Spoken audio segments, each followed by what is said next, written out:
আমরা তিন ভাই তিন ভাগে কোরবানি দেই।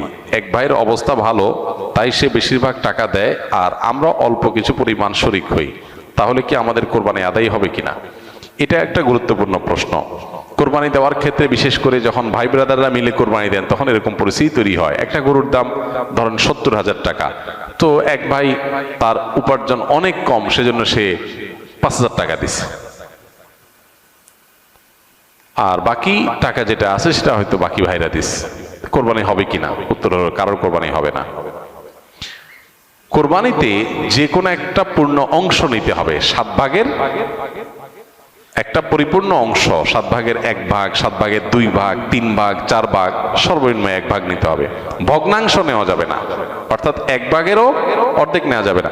2 ভাই মিলে 1 ভাগ নিয়েছে, হবে না, তখন সেটা গোস্ত খাওয়া হবে।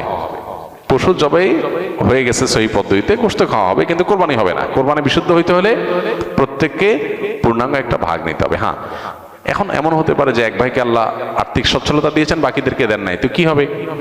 তখন সচ্ছল যিনি, তিনি তার পক্ষ থেকে কোরবানি দিয়ে বাকি সবাইকে সবার পক্ষ থেকে দিবেন, যে ঠিক আছে তোমার পক্ষ থেকে একটা শেয়ার, তুমি টাকা দিলা না, আমি তোমারটা দিয়ে দিলাম, এটা হতে পারে।